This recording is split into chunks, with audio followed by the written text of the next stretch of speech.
I wanted to say something before we launch into this last lecture. And that's that at the beginning of the quarter, I said to you that one of my big goals in this class is to alert you to the possibility that there might be something in the realm of art that's still worth paying attention to in your own very media-saturated world. And part of that might be something that is a historical work of art or a concept that came up in relation to art. And part of that might have been just thinking about the way that visual communication, visual medias influence and impact you in your own world.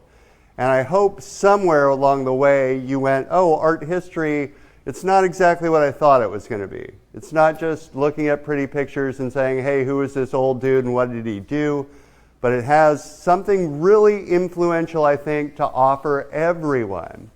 And while for many of you this might be the only art history class you ever take, I hope you remember it fondly. And I hope sometime in the future when you're offered the opportunity to go to a museum, you think, yeah, there might be something really interesting here for me. And I hope that you really pay attention more than anything else to all the ways that the visual influences you in your own day and age. When people write something like art history of your own day and age, they are going to have so much material to deal with. It won't be about art history, it'll be about visual information, visual representations. And it will be an amazing story because, wow, the age you live in is shot through with this stuff. In any case, we're finally to, I don't tell you this before your evaluations, but we're finally to an area that I actually know something about.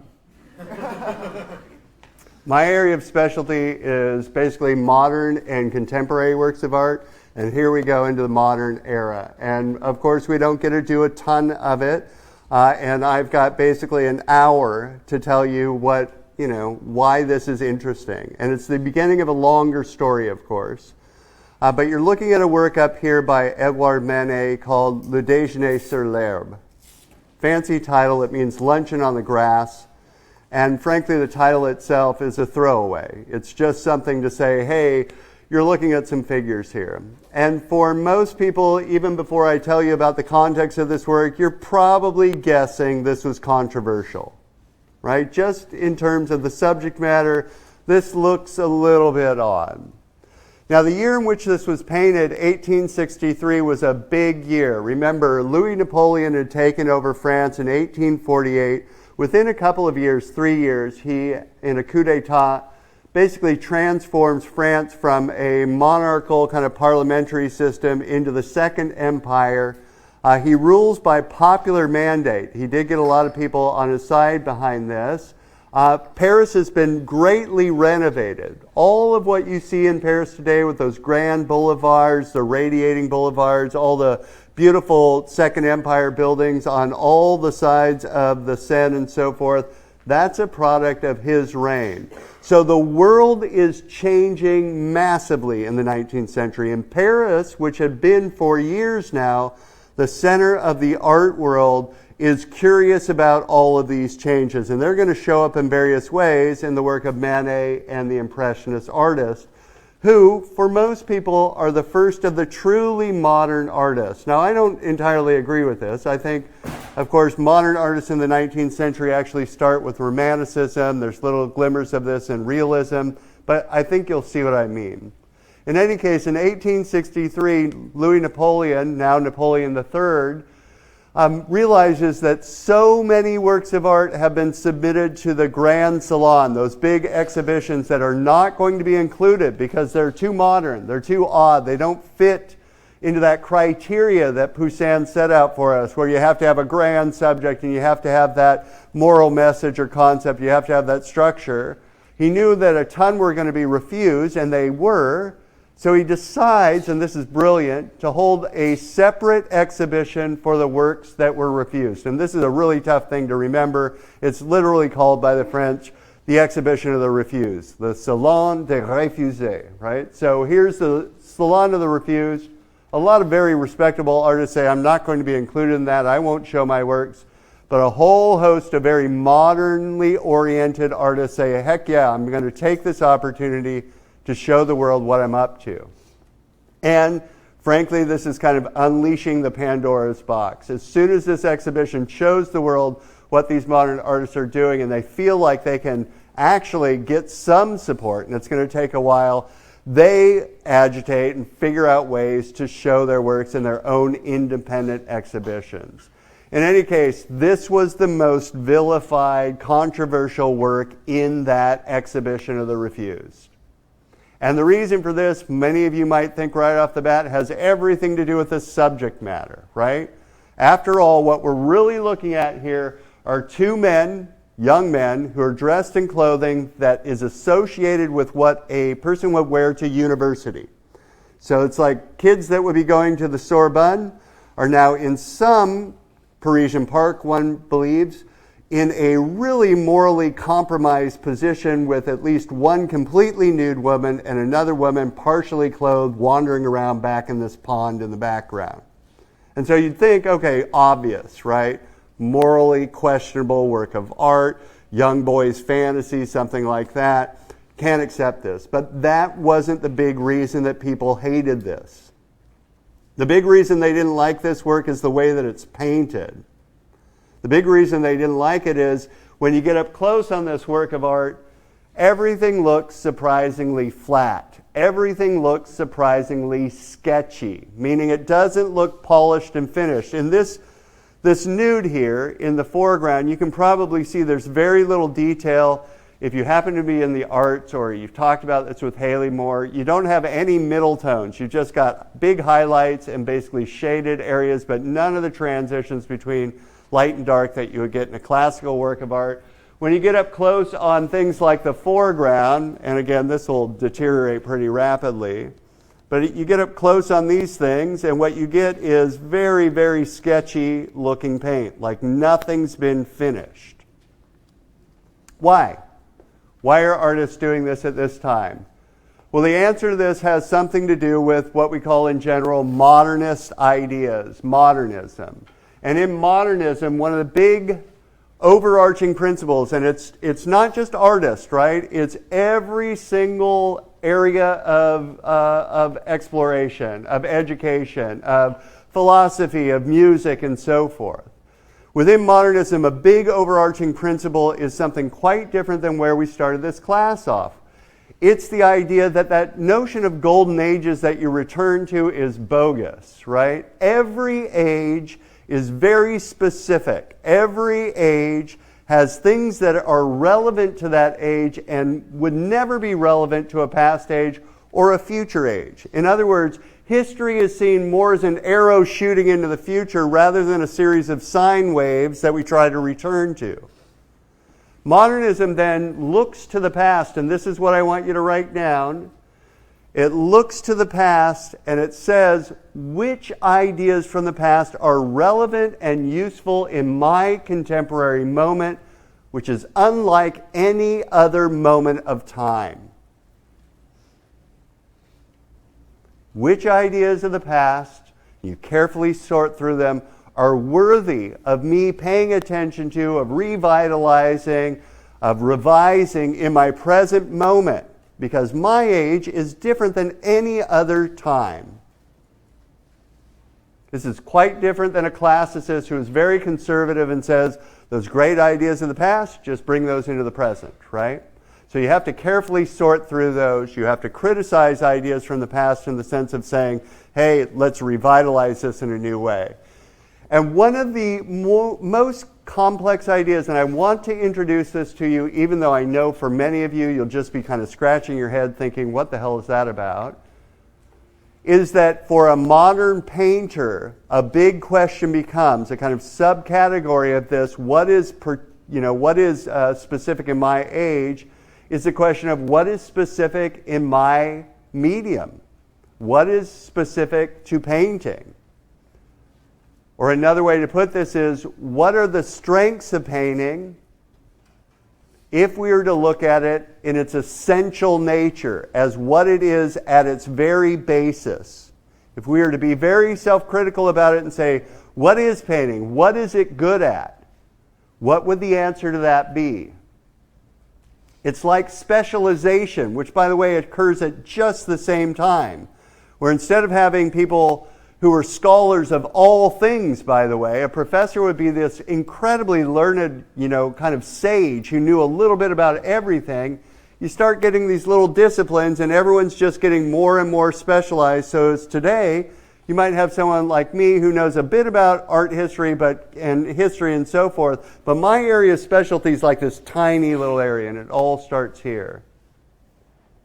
So then, again, if you're a painter, how do you answer this question? Well, one question you start with is, what does my art form share with other art forms that it shouldn't, right? So for instance let's start with what painting is at its basis. And a lot of painters said just simply, well, a painting is a field, meaning a board or a canvas that is covered with pigment. That's what it is at the start, which means there are some basic components to painting that you need to always take into account, one of which is, and this is the big one for our class anyway, painting starts as a two-dimensional surface. That is its essence. And if that's its essence, why is it striving to do some things that other art forms can do better because they're either one, three-dimensional, like sculpture, or two, like photography, which now has been around for 30-ish years, does much better than painting. In other words, why should a painting try to mimic the look of the world that we all live in? Why should it look representational? Why would it do that? And just think about this for a minute. If sculpture can do it better, and photography, all you have to do is, click a button, why should painting be trying to do that? Maybe painting should be concerning itself with something more in line with its essential characteristics. And the first thing that painters start doing, Manet is oftentimes lumped in with the Impressionists, but he's quite different to me, is they draw attention to the material properties of paint itself. Write it down whether you know what the hell that means or not. Just draw attention to the material properties of paint itself.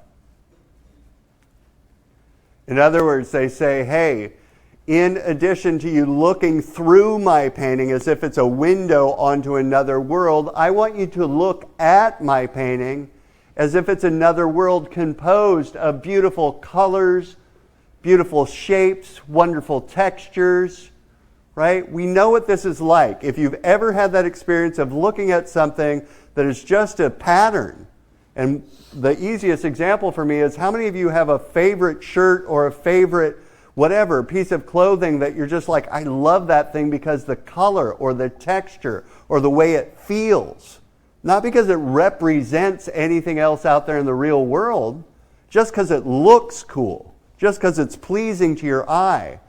That's something that these painters started saying, hey, let's pay attention to that too. And Manet's one of the first to really make this completely evident. And people hated it. They hated it. They're like, it's not finished. He should polish this up. He should spend at least another, 3 weeks on that painting so that it looks completed. The sketchy quality drove them crazy. And now today you go to a museum, and while it's absolutely possible to look at some of those paintings that are perfectly polished and you're like, wow, look at that skill. Frankly, if you've been to enough museums, some of you know, it gets a little boring. It's like, whatever, right? And if you have a photograph that you can do that in like 2 seconds, why keep doing it?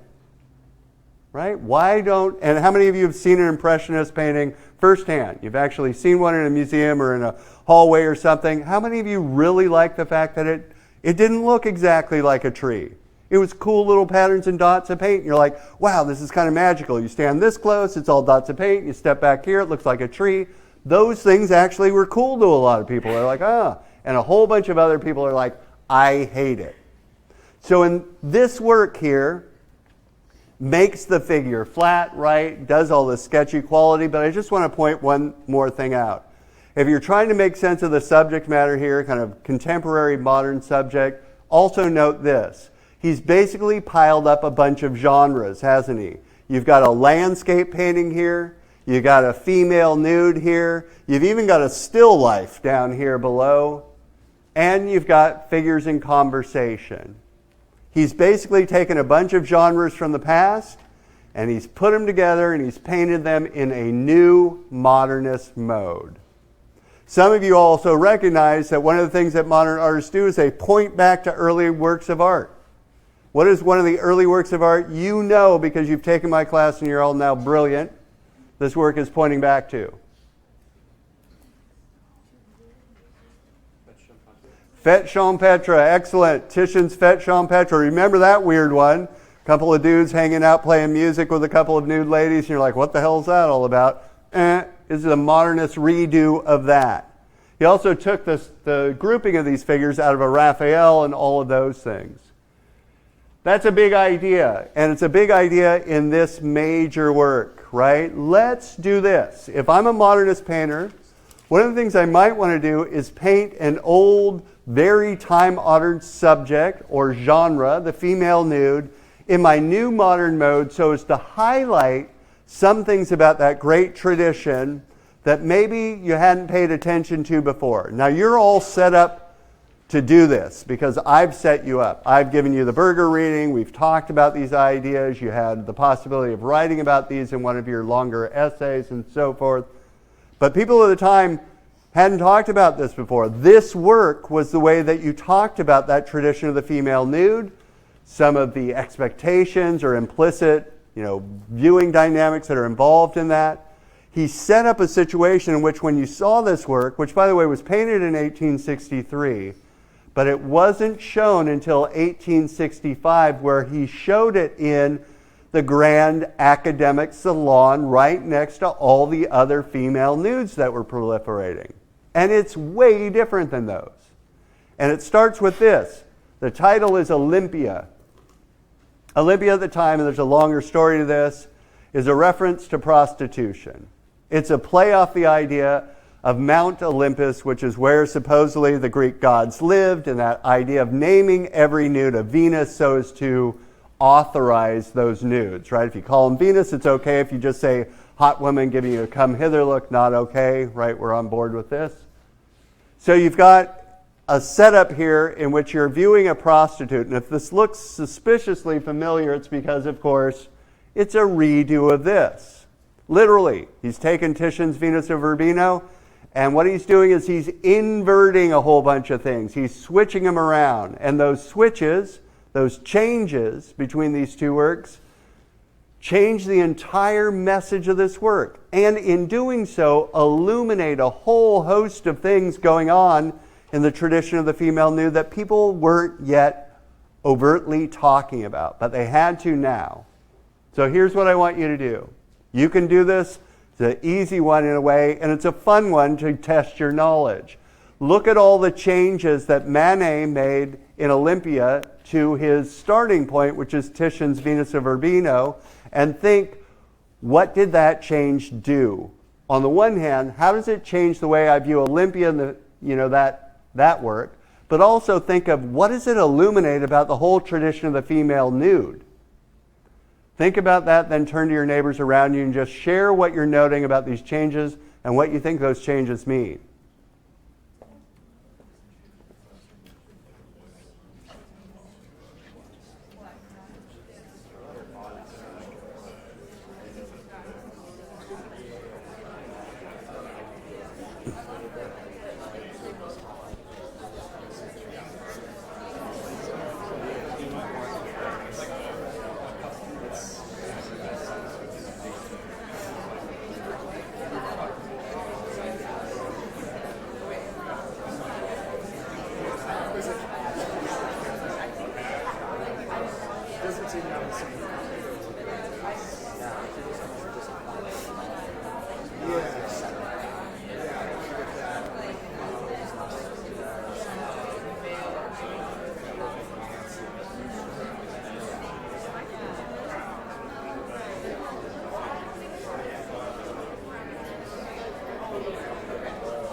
Okay, so let's work our way through a few of these. What's one notable change? Anyone can start us off? It's a dark room, no one will even see it's you. Anyone new want to try it out? You might find it's not so scary to talk in front of a big group, especially in a dark art history room. Yeah. The delineation from foreground, middle ground, and background is less clear. Okay, so we definitely have a shift in the way that you create space or spatial illusion. We don't have a foreground, middle ground, background as you would expect in a classical work. Everything's been compressed. Everything looks flat. Everything's up on the surface. And that's one way that Manet is drawing attention to the fact, the essence of painting be a two-dimensional surface. Right? He needs to work from that premise. That is the truth or the essence of painting. It draws attention to that surface. What else? Yeah? Her expression is a lot less inviting. Okay, yeah, an easy one. So, just imagine you're walking into a room. It's a putative sexual encounter. Which look do you want to get in return? I don't care what your sexual orientation is here. I think everyone can get it, right?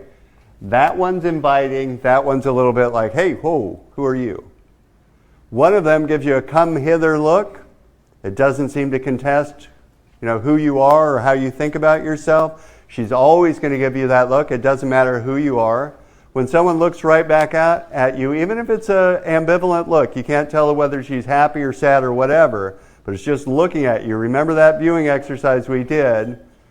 It makes you self-surveil. You're going to look at yourself. You're going to think about yourself. What does she think about me? What does the world think about me? You're no longer a voyeur, in other words, when she stares back at you that way, are you? It's much more like your everyday world. It's much more like a real situation, in other words. What else is different? Yeah.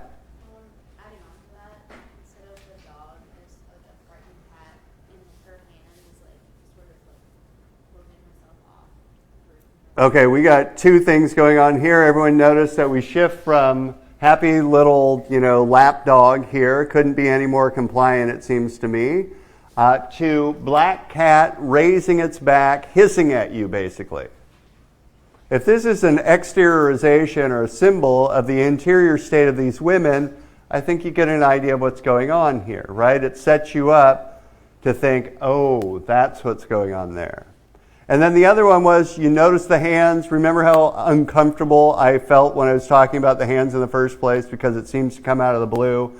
I'm like, well, yeah, she's doing this thing that goes back to the tradition of the Venus Pudica, where she's covering herself, right, modestly, but that whole tradition knows that anytime you try to cover yourself, people's eyes will go exactly there, right? If I do this, you're going to follow my hand. So it's going to move your eye down to her crotch over and over again, as does the line of the curtain. And then I said, and note for a minute here, it's not entirely clear she's not touching herself. This could be something that is meant to be erotic, or at least have the possibility of being interpreted erotically, on the grounds that you could say something like, no, I didn't mean to do that, but anyone who saw it could think, oh yeah, it's possibly going on. Until you see this one. And that hand is just like, right? You don't get to see until I tell you can see. That is covering. That's protective. That's my stuff. I own this. My body. There's no insinuation of masturbation here. There's no eroticism yet. What else? What is she wearing? Manet, that is. Accoutrement, right? Things to eroticize her. Things that look erstwhile, from the tradition of Orientalism, a kind of Orientalist spread, house slippers, a little cheap choker, a fake paper flower in her hair that she can take on and put off. She's wearing a costume. She's wearing an outfit that's supposed to be erotic, and she's not even trying that hard. It's setting this up to say, I'm playing a fantasy for you. And then how does that contribute to this overall, again, reinterpretation of the female nude? Really straightforwardly. At this point, you should be thinking, Oh yeah, the entire tradition of the female nude, more than just about beauty, is also a male fantasy. And remember, we've talked about this in this class, but people of the time weren't kind of lifting the cover and saying, you're right, that is what's going on with this tradition. And then it does something else. In front of this work, who are you supposed to be? What's the viewing dynamic? Who does it turn you into? The perfect lover or the husband, right? In front of this work, who are you? If she's a prostitute, who are you? You're the client. You're the John. Now, how does that make you feel? It's totally different, isn't it? You have to go pay for sex. And when you go pay for sex and you brought her these beautiful flowers, which, by the way, are still in their paper, which for a French person this time is a big no-no. That's like not really trying very hard. That's like going to the gift store at the hospital when you're visiting a sick friend, grabbing the get well soon and forgetting to take the tag off it when you drop it off, right? It's just like an empty gesture. And you give her the flowers, this is your entree, this is your first kind of move, and she gives you that look in return. How do you feel? Do you feel powerful? Do you feel like you're in control anymore? Do you feel like the whole world's unfolding according to your fantasy? I don't think so anymore. He's inverted that viewing dynamic. He's made you feel very self-conscious about the fact that you desire someone who, in this case, you're paying, and she doesn't clearly desire you in return. And he's doing it through painting to say, this whole exchange is all a big male fantasy, or it's a way of thinking about that tradition of the female nude in a new way.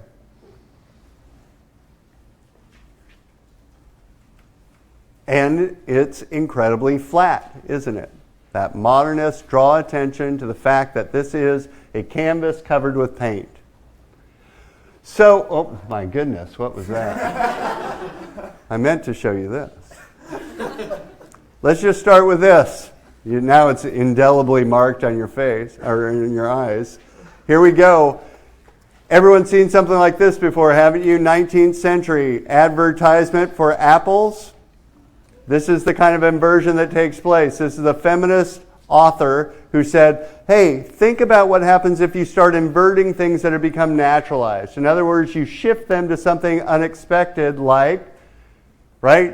Is anyone offended by this? You've seen this so often, the rhyming of a female body with various things you're trying to sell. The whole idea that sex sells.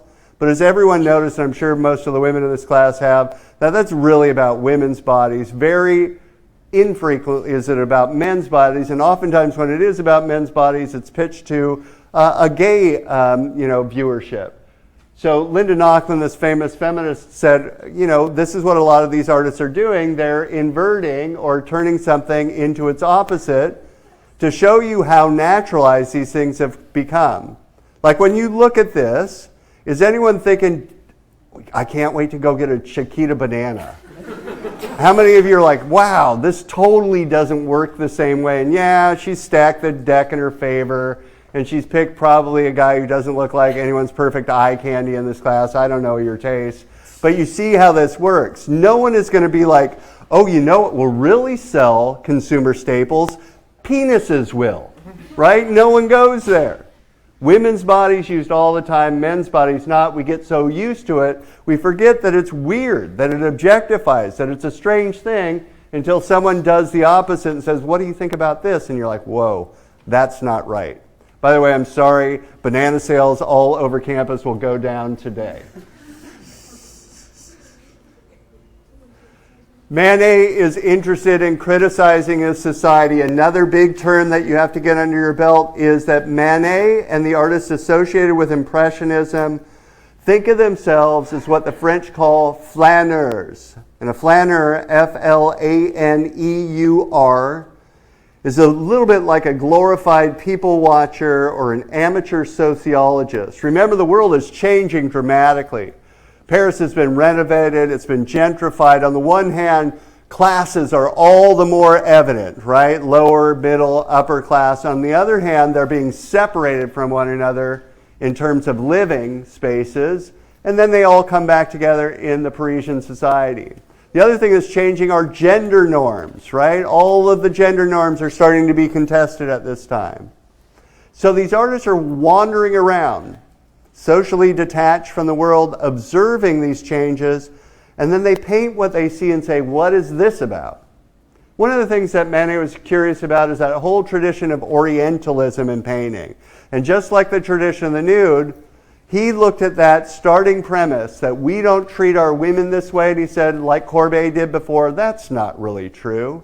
What you're looking at here is a work called Ball at the Opera, sorry, in which what you're witnessing is just a quick work, is at the opera house. All these men in top hats, remember what they represent, they're always the bourgeoisie, have gone to the opera not to observe the opera, but rather to make dates during intermission, which is what you're witnessing here, with prostitutes. The prostitutes are all wearing masks or wearing motley, and those flowers that are being exchanged are setups for later in the day. In other words, the world of art, in this case the opera, is also a world of sexual exchange. In other words, that world in which, the Orientalists said it's out there somewhere else that people treat women like objects or sexual, slaves, is right here in Paris too. It just takes a different form. He's critical of the society with his paintings. He's also curious about those people who kind of fall through the cracks. This is a work called The Plum. There were a ton of young women in particular that flocked to Paris during this time period for a different life. The story in the United States would be women going to LA or going to New York, getting out of the small country town, right, to find a different life.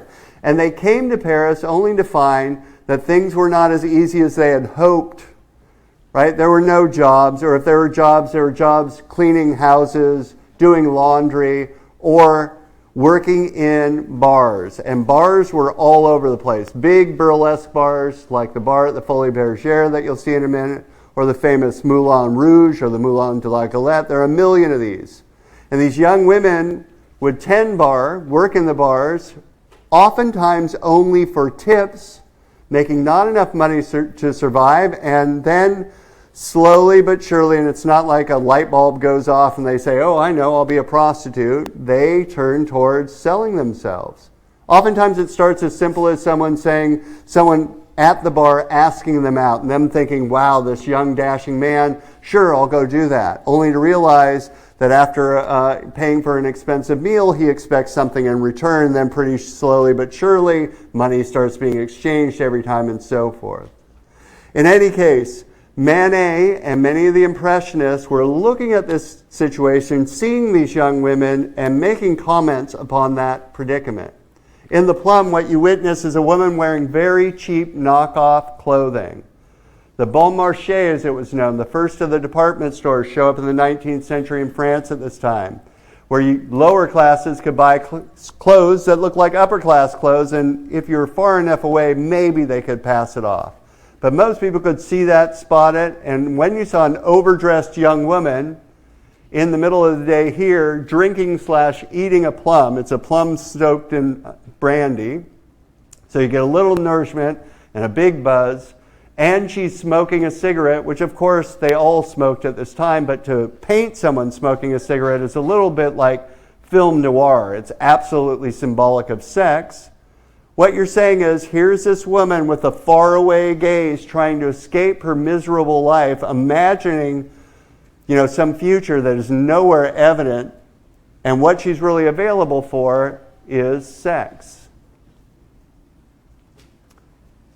Or, without question, of the late 19th century, my favorite work, this is Manet's The Bar at the Folies Bergère. It's from the Court Hall in London. It's a big work. It's a late Manet work. And it pulls together a number of the things that he was interested in. What I want you to do here just for a minute is look very carefully at this. And what you're witnessing is a young woman, and behind her is a mirror that shows all the stuff that's out in your space. The Bar at the Folies Bergère was a burlesque bar. Lots of entertainment, lots of drinking, right? Lots of people having a lot of fun, mainly middle-class patrons who had enough money to do this. The bar was tended by those women who didn't, achieve their dreams, such as this woman. In the mirror, Manet has manipulated our scene so that we see her from behind and we see who that she's interacting with in front of us. And my question is, and again, don't get too caught up on whether that's an accurate representation in a mirror. It's not. Here's the thing. Manet would tell you it's not an accurate representation because this isn't a scene in a bar. This is a painting of a scene in a bar, and I can do whatever I want with it. What I want you to be thinking about, though, is what is the difference between what you see as a real viewer of this woman and what her interaction is with this man over here in the background? Right? So think about that. And then think, what do you think Manet's message is here? Turn to your neighbors and share your thinking.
So let's start with this question. How many of you have been worked in the service industry in some form at some point in your life?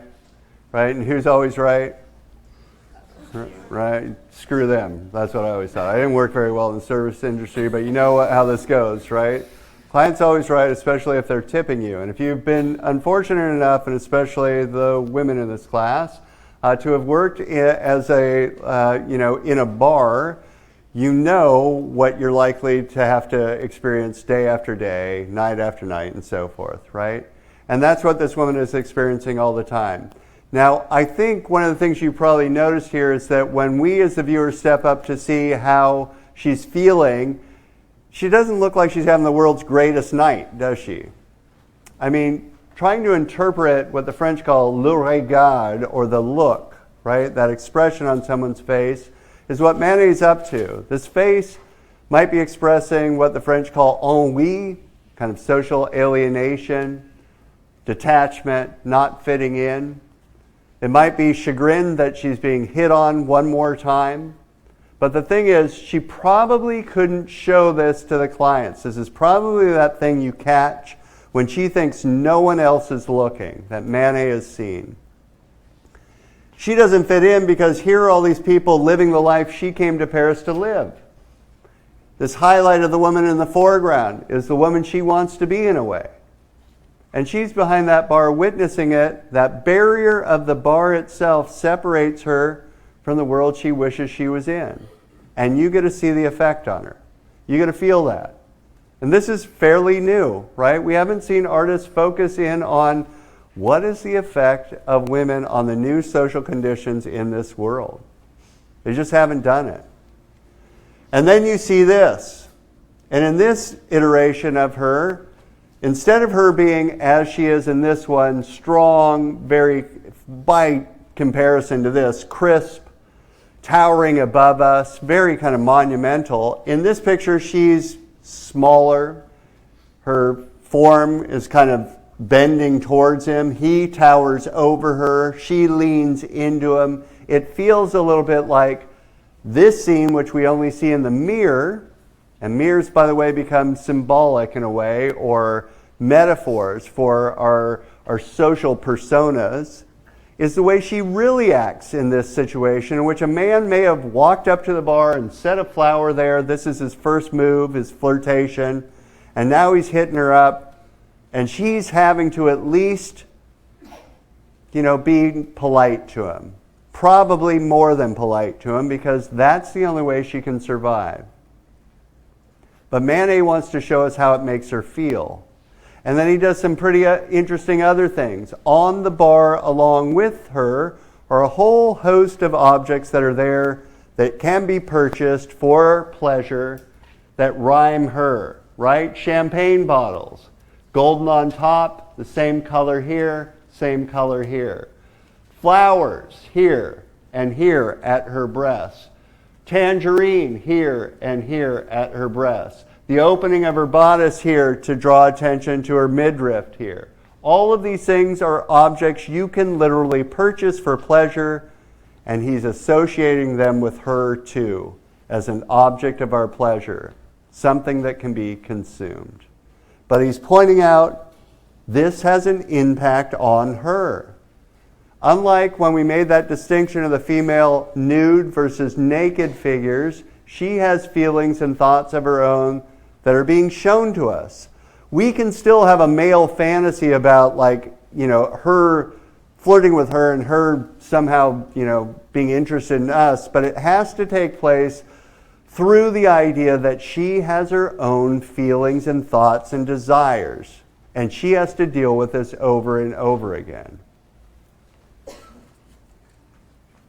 The other thing about this is you get up close on it, and again, I personally love this. That is a bottle of creme de menthe, and the way that he's painted this is just gorgeous, right? The way that he's painted flowers with just a couple of quick brushstrokes, I find really visually appealing. Much more appealing than a really polished, perfect flower. So then, just to kind of round this out, Manet is oftentimes associated with a group of basically younger artists known as the Impressionists. And one of the most famous of the Impressionists is the painter of this work, Claude Monet. This is called Impression Sunrise. It was painted in 1872, 2 years before the first Impressionist exhibition. The Impressionist exhibitions, there are 8 of them between the years of 1874 and 1886, were the first continuous alternative exhibitions to the grand academic salons in the 19th century. They create a venue in which artists could show their work to the public, gain support of that public, gain galleries to show their works. In other words, this is the first kind of break with the stranglehold that the Royal Academy had on the arts in the 19th century. The Impressionists have 2 main thrusts to them, one represented by Monet. Monet was interested in the idea of what does the world look like at a particular moment of day in particular light conditions.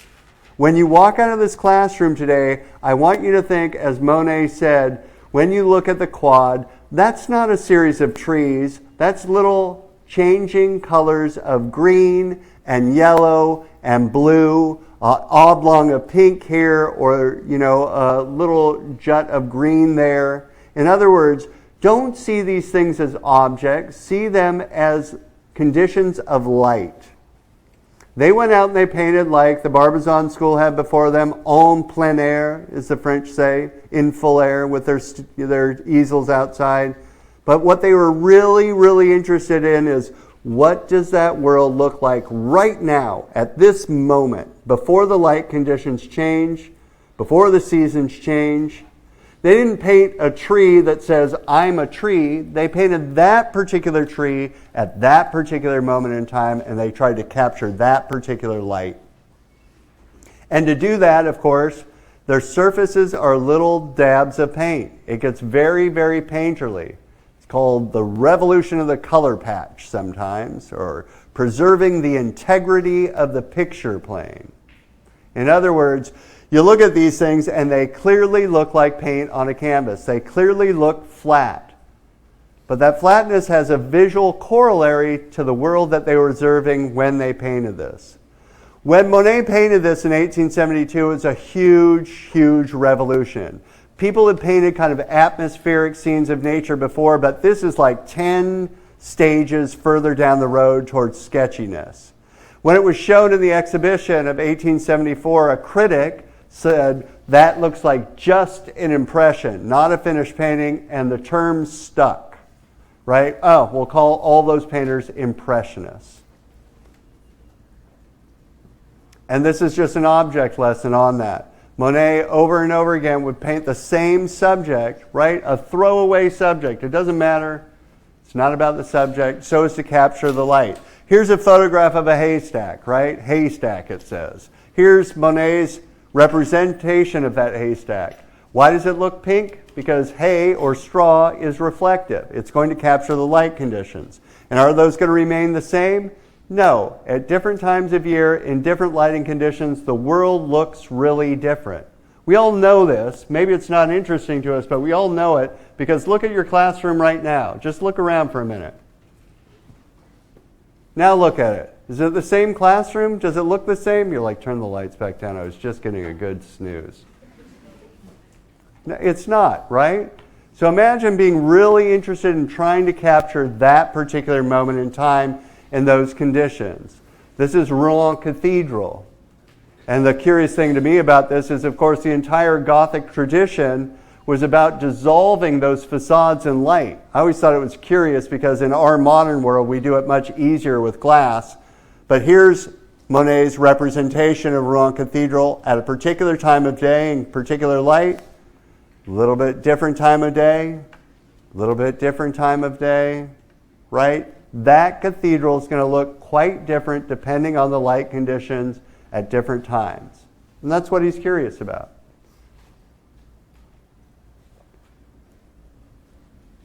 Other Impressionists represent the other mode. And by the way, these things could be combined.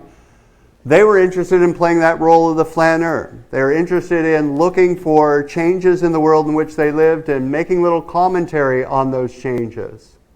This is a very good example of that trend. This is Caillebott's, Gustave Caillebott's work called Le Pont l'Europe, or the Bridge of Europe. And we'll start with the context, because this is pretty key. The Bridge of Europe was the most modern bridge in Paris at the time. And even today, if you go to Paris and you go on a tour, half of the tours will take you by the bridges and say, this is, the Pont Neuf. It's the oldest bridge in Paris. It connects the right bank to the Ile de la Cité. It's all about the Ancien Regime. And they'll tell you how these bridges are representations of particular historical moments in Paris.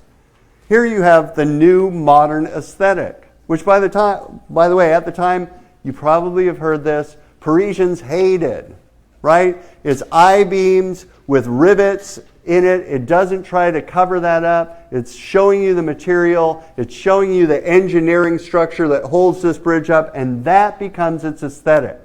It's like the Eiffel Tower, which nowadays everyone is like, that's the coolest thing ever. And when it was first created, people thought it was the ugliest thing ever. But the Eiffel Tower's aesthetic is all about, here's my materials, here's how they're held together, here's how I get so tall through this engineering. And this bridge was like that. In other words, it's an emblem of modernism. This is a new modern aesthetic that reduces, in this case, the engineering of a bridge down to its material, to its engineering, to its structure. It's modernist too. I reduce down to my essence. So he sets the whole scene there, and then you see people contemplating this. This boy or young man is dressed as a schoolboy, right? He's off to university. What does this new world mean to him? What does it mean to the working class people? In the background are those Second Empire buildings that had just gone up. What does that mean? I mean, the closest thing I can get to this is you have a new building go up downtown, or let's say they renovated an entire area, and someone comes and says, hey, take a look at this. What do you think this means that Paul Allen just redid South Lake Union? What effect is that going to have on Seattle? What does it mean that Amazon keeps getting bigger? What is the effect of that? That's what these artists were painting. That's the questions that they were asking. And they're asking questions about gender changes. Look at these two representations of a woman, interior woman at the window, and the balcony over here with a man at the window. What's different about the way that they represent these two scenes? Take a minute, turn to your neighbor, and share your thoughts.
So in the 19th century, women didn't have access to the world in the same way that men had access to the world. It's not like there were strict laws against it, but women were not expected, not really allowed to go wander out in the public on their own in the streets without chaperones, meaning much older women or in large groups of women.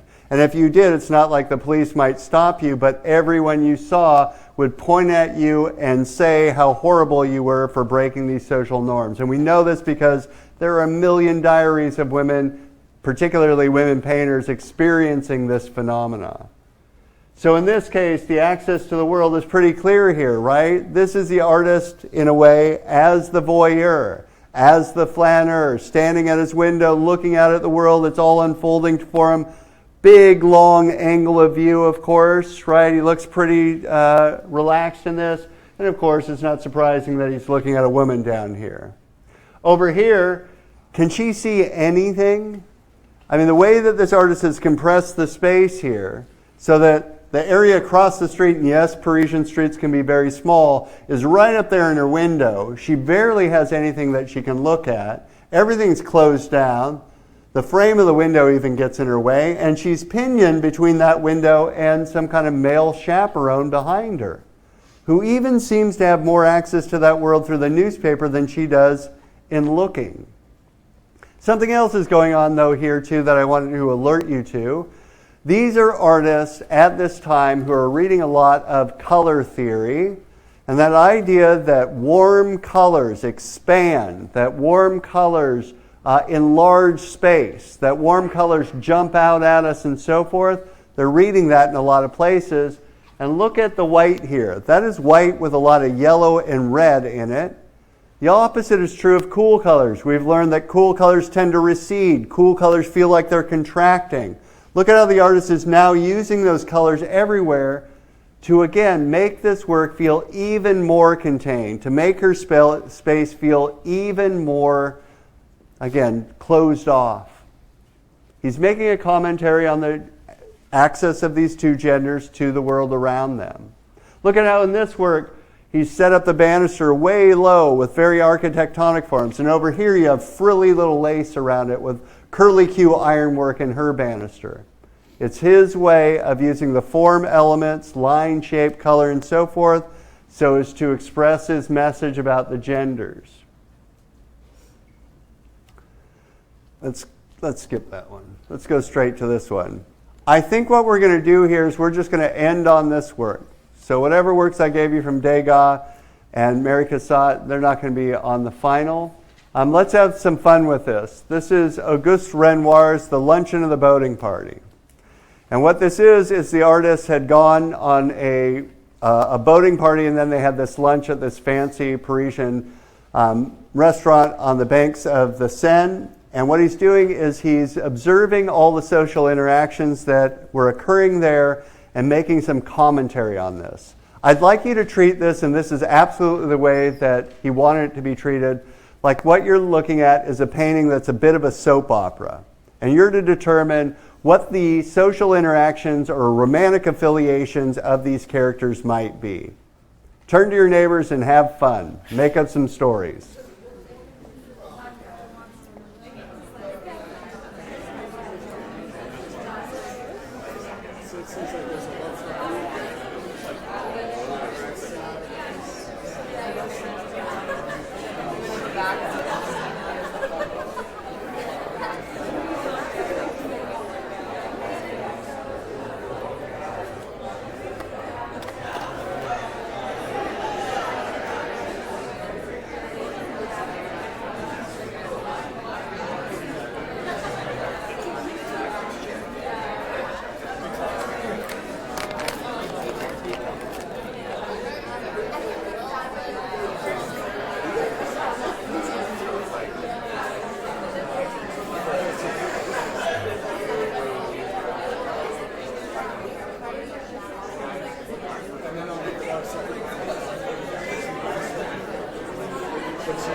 So what do you think? Who's most likely to hook up here?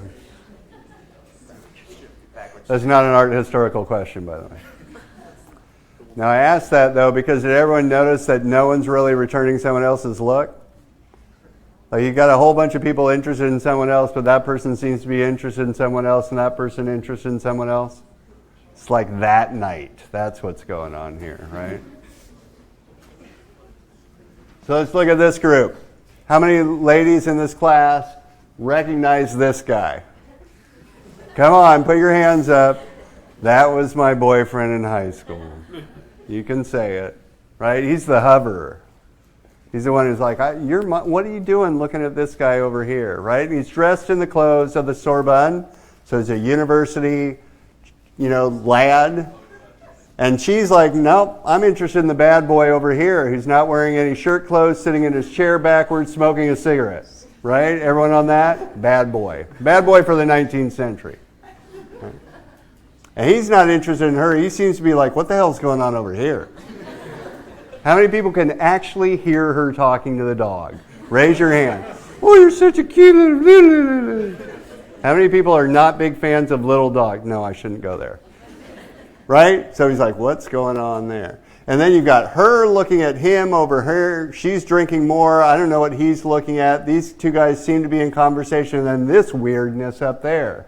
Did everyone see that? I mean, they literally have her pinned in the corner of this painting. One has his arm around her here. And whatever they're saying, she no longer wants to hear about it. This is a Me Too moment in painting, right? And don't want to hear about this now. What is this all about? It's just about that. One big part of Impressionism, represented by Renoir, is here is the beauty of our middle-class life. Here are all the pleasures and intrigues and fun that we have. This is a painting of that moment. This isn't a profound scene. Nothing special happened here. This is just the world in which we live. This is the time that we have some leisure time, some money, some pleasure. And why don't we paint that? And the people who are buying this, who affected that change in modernism, where this type of painting over the course of the next 20 plus years is going to keep getting more and more popular, are the very people that are being represented in these paintings, the middle class itself.